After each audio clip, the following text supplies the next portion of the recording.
Now this is Chewy's new tablet called the HiPad Pro. It has a 10.8-inch screen and these super slim bezels. They're only 5 millimeters. It's an IPS panel that this one has with a Full HD Plus resolution. It is powered by the Snapdragon 662 with 8 gigabytes of RAM and 128 gigabytes of UFS 2.1 storage. I've also got here the attachable keyboard case, which is an optional accessory, along with this too, the stylus. Now Chewy sent these products out to me, that is why I have this model here early. This unit comes in a typical brown box from Chewy, and you can see we've got a pre-applied screen protector. So the first layer, I will be pulling that off and using it, of course, as per normal in this review. So it's just to protect it, and it gives you a little bit of info there about the stats there. So it does not have Dragon Tail or Gorilla Glass scratch-resistant glass over the top of this, but it's a fully laminated screen. Type-C cable to Type-A, our charger. So this is the UK one here that I do have, but you can get other regions as well when you order from them. This is only 10 watts, so the charge rate is rather slow, very slow. In fact, you're looking at about 3 hours to charge the 7,000 milliamp hour battery. An optional accessory is this right here. So we have our stylus, and this one I believe has 496 pressure sensitive levels to it. Plastic tip on the end, it's removable. They do actually give you a spare and a tool to remove that. Internal rechargeable battery. This one is charged via a micro USB port, and there is a tiny little status LED right there. And I will test this out in this in-depth review to the stylus. And the other optional accessory is this right here, which is our keyboard case. Now we have this synthetic fabric-like material on the rear, which is imitation Alcantara or something similar to that. It doesn't feel too bad, and the finish on it is okay. Now this is made out of plastic, then the fabric, the whole thing. And you'll see here that on the right-hand side, we've got a Type-C port there for charging it. So there is an internal rechargeable battery, power on switch, and it will last quite a long time, this battery. So if you use the keyboard a lot, maybe you have to charge it like once every 10 days or so. So it should be pretty good there with that. Other side has the fabric on it again, and opening it up, we'll take a look at the layout. And it's very similar to what we see with other tablets, how it has, well, this one's only got the one level here where the magnets pull the tablet into place there. Typing on this keyboard, I do like it. I think it's pretty good. I like the spacing of the keys, travels about 1.5 to 1.6 millimeters. And because it lies 100% flat, we don't get the ergonomic up angle of it. No, it's completely flat there, but that means there's no flex, no bounce or anything like that. Typing on it is quite good. And I think for a 10.8-inch keyboard, they've done a pretty good job with this.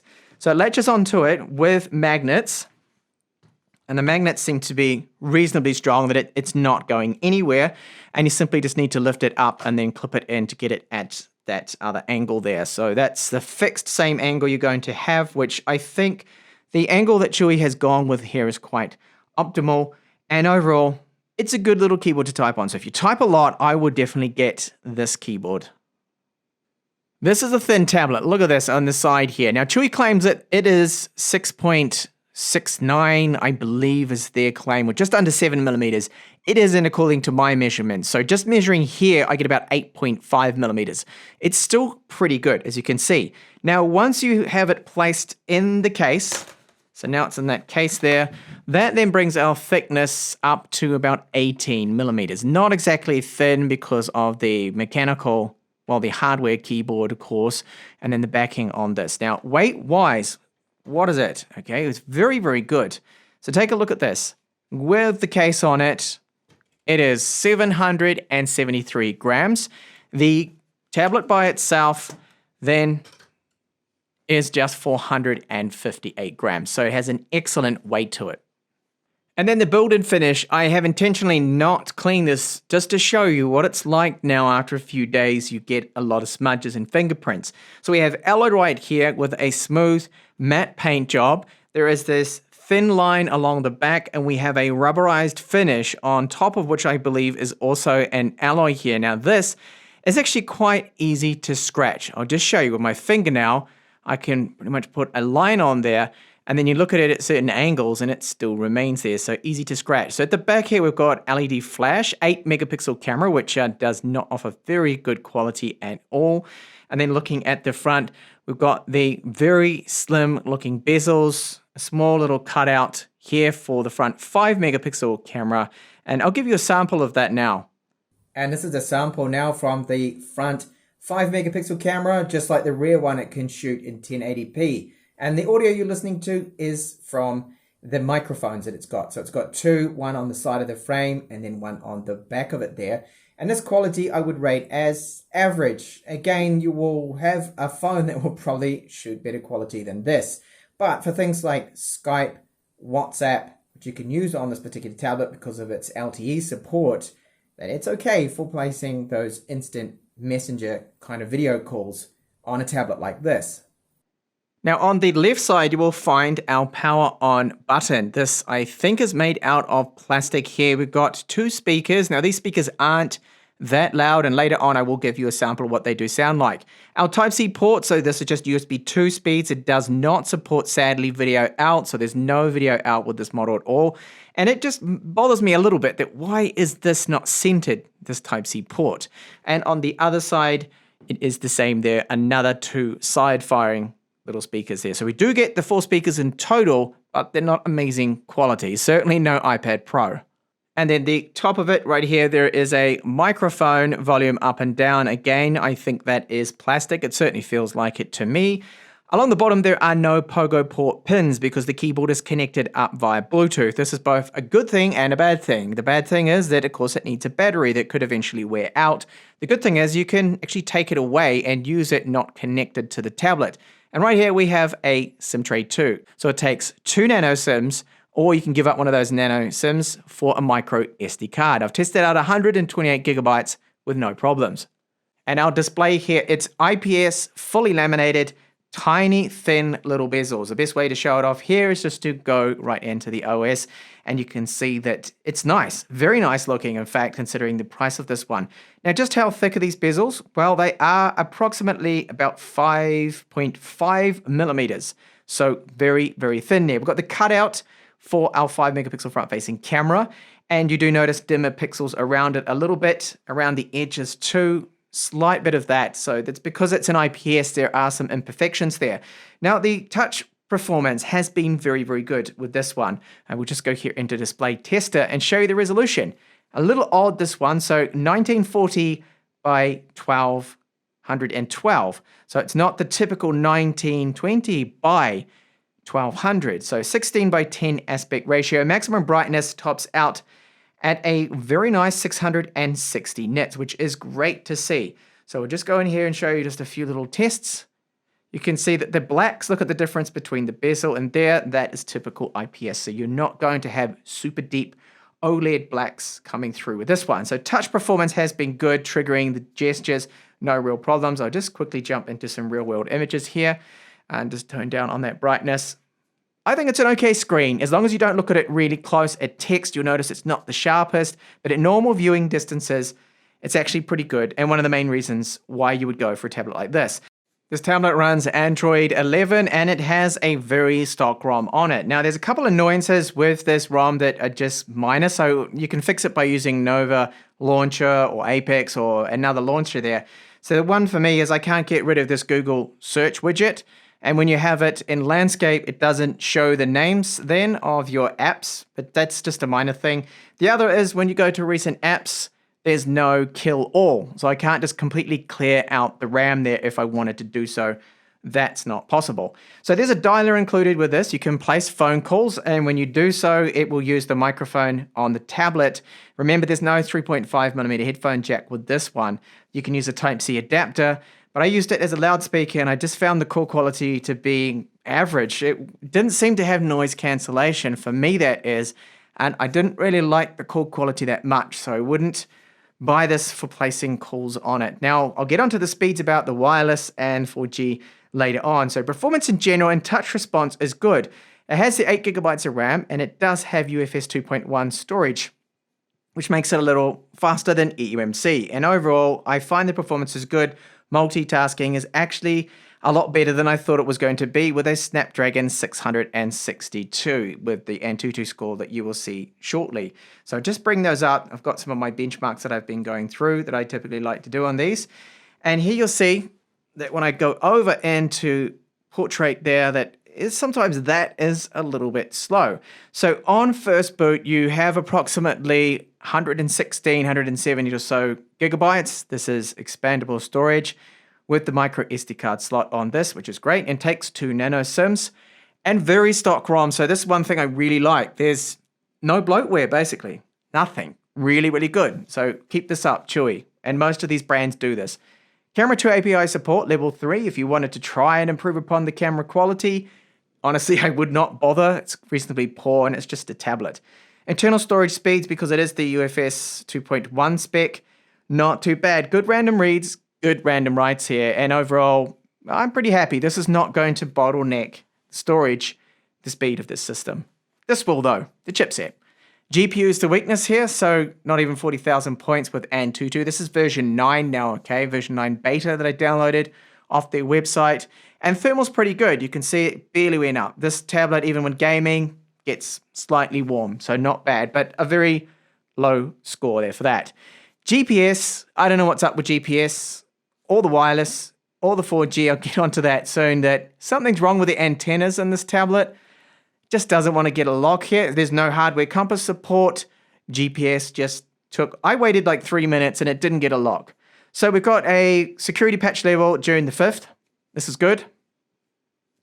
And the wireless speeds here, not good. So this is where we run into the major problem for this tablet for me is the wireless and the antennas seem to be running quite poor. So at my lowest spot, 41 megabits per second only, close to the router, 108 on the slow side. And I did get a few disconnects. Not good to see. 4G speeds, now this could be my carrier. I sometimes get very poor speeds, but it's lower than expected. Not really good throughput. That combined with the GPS leads me to believe the antennas on this one, could it be the housing being alloy? Is that causing a problem? I think it actually might be with this one. Now, Amazon Prime Video, Disney Plus, and Netflix right here, which I am testing out, does work on this tablet. However, it does not look amazing. We're stuck in standard definition. Now, it's down to personal preference whether or not that is going to be actually watchable to you. Now, the speed of it all depends on your internet connection. So if I just skip ahead here, you can see that it seems to be catching up okay and no real problem. It's just when you look at it, it could be better. I would love to see full HD support with this, but we are still away from those Chinese companies getting Widevine Level 1 support. Sadly, it's still stuck on Level 3 and everything's in standard definition. Now with this 16:10 ratio, it's still good for ebooks. Now the screen, as I mentioned, the text doesn't look as sharp as other tablets. But at normal viewing distances, it still looks fine. It looks okay, so ebooks. And it's a lightweight tablet, so it's fine to hold it. You can, of course, turn on the filters, inverted text, so you can have the text white, the background black. You can use the dark mode, make it easy on your eyes. So for ebook use, it is good. PDF files and even large ones, they run okay, but they're not going to be iPad smooth or fast. But still, I think the experience is good enough on this. Audio quality from this one. So the 4 speakers, I have noticed that there is a slight difference in the volume output, that the ones on the left seem to be equal in loudness. This one's about the same, but the one on the top right seems to be a tiny bit quieter, at least to my ears and the unit I have right here. So sadly, there's no 3.5mm support, which I think a tablet should have. Now you can use one of these. This is an adapter to 3.5mm. It works well. Plug it in, and then you'll see later on it'll come up the top here that it's detected it, it headphone support, and you can use that, that's fine. But how about the speaker's loudness, the output from them? They sound quite flat, and with some content, they are definitely, I think, not loud enough. They could definitely be louder, but here's a sample now at 100% volume.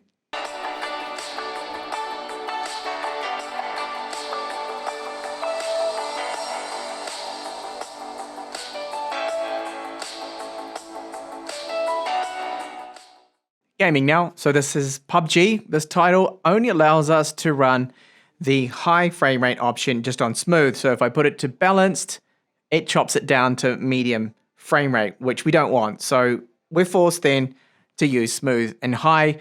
And I'll take a look now and see just how does it perform. And performance of the game, not too bad. Let's see if I can actually get a kill here with this bot. I think that's a bot. Maybe it's a human, but okay, no, that was definitely a bot, the way they're acting there and they're shooting. just burst fire with them. So this is okay, but of course with this frame cap at 30 frames per second, I believe it is, it does just feel a little bit laggy and choppy. Now the tablet itself doesn't really get warm. Really warm, okay, when gaming. That's because it's not a super powerful chip, and I think that Chewy are actually using the rear housing as a large, big passive heatsink for this. So it can game the titles out there. It just won't be amazing performance as expected from that Antutu score that it's relatively low end, the Snapdragon 662. And onto our stylus. So this one, I believe, I don't have the figures from Chewy, unfortunately, at the time of doing this review, might have pressure levels, but it doesn't seem to have that many because I just demonstrate. So what about palm rejection? Holding it about 1.5 centimeters away from the screen, it's detected there and nothing's happening. Move it up to about 1.5 centimeters, I can then draw on the screen. So I'm just going to quickly write something. Hello world. Oh, sorry, very messy writing. It works okay for that. And straight lines, not too bad. And you can draw right up to the very corner. Well, almost.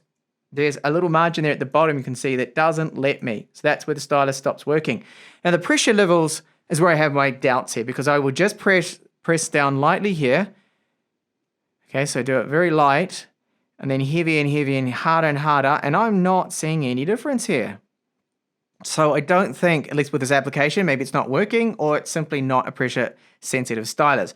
So it works okay, and I certainly wouldn't get this if you're an artist and you expect to have amazing stylus performance. No, this is really just like an extra that you have the palm rejection, you can use it for a few notes, maybe you want to just do a couple of sketches, but at the time of this video, pressure sensitivity doesn't seem to work. All right, so what is the final verdict on this one? Well, it turns out to be just too good to be true, really, this. So we do have a nice screen. Okay, it's not super sharp looking, but at normal viewing distance, I don't really have a problem with it. And I think that the bezel's great. 5mm, super slim looking. It does look really good. And the brightness tops out at over 650 nits. That is whites, of course, that I'm measuring. It's a bright screen and fully laminated. So that ticks a box, definitely. And so does the design. I think it's a good design. Yes, it's a copy of the iPad Pro. Definitely is.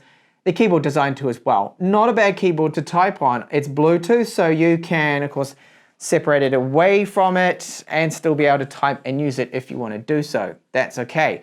Now the performance is actually better than you'd expect for an octa-core 662 from Qualcomm, from the Snapdragon there. I think the 8GB of RAM definitely does help out with this one, and we have relatively smooth UI performance there. The fact that it's not a bloated launcher is really good. There's a couple of minor annoyances with the launcher on this one, and because it's a review unit, I review it out of the box, but I would definitely put Nova Launcher on this one. I would change the launcher, which you can do, of course, with this. So the storage speeds, not bad, because it's UFS 2.1, and the octa-core helping out a little bit with the 8GB of RAM. Gaming performance, not amazing, okay? This is low end. It's a low end chip. So battery life too, another thing that is very, very important that I want to mention, is actually really good on this. So you can get about 10 hours, maybe even over 10 hours with this. 9-10 hours is what I'm able to get, and that is with a fairly moderate kind of screen brightness. So the battery life, another tick there from the 7,000 mAh battery. That brings me on to the cons. No 3.5mm headphone jack. The speakers aren't really loud enough. There is no HDMI or video out from the Type-C port, which is disappointing that it doesn't have that. And the charge time is very slow. Okay, it's going to take about 3 hours or over 3 hours to fully charge it, which, yeah, it's not good. Okay, it's too slow. 10 watts. It needs to have fast charging with this one. Now, apparently they say it supports Qualcomm Quick Charge 3. The charger we have isn't that, because otherwise it would be 18 watts. And I've tried my QC3 chargers, and I'm not getting faster charging rates with this one, sadly. The other thing is, the big one for me, is there's something wrong with the antennas in this particular model of mine. Now, I don't know whether this is all units, but the Wi-Fi performance, wireless, the signal strength is not good. I get some disconnects downstairs where other tablets would be fine. The speeds are slow. 4G's slow. GPS never gets a lock. It just takes forever and very poor signal strength. And that leads me to believe there is something wrong with my unit with the antennas, or maybe the design of this. Maybe the alloy unibody that's on this, well, the frame around the outside, it could be plastic on the top, is blocking the reception. Or simply they didn't connect the antennas up correctly. Normally they use a style of pogo port pin type connector inside internally with those antennas that connects up then to the main board, and there could be something wrong with that there in my unit. I hope it's just that, but that is not great to see. Apart from that, I mean, I like the design, the keyboard's good to type on, the screen I think is great. It has a lot going for it. Oh, and the stylus, it's not amazing. Okay, this particular stylus here, you can't stow it anywhere either, by the way. It's basically an on-off stylus, really, with some palm rejection, because certain apps, well, at least the apps I was testing out with this don't seem to support any palm rejection. So there we go. That's the full story. Apart from the price. I don't know the pricing, unfortunately, yet on this one, but it will be in the link in the description of this video. Thank you so much for watching my take here on the HiPad Pro from Chewy with its accessories.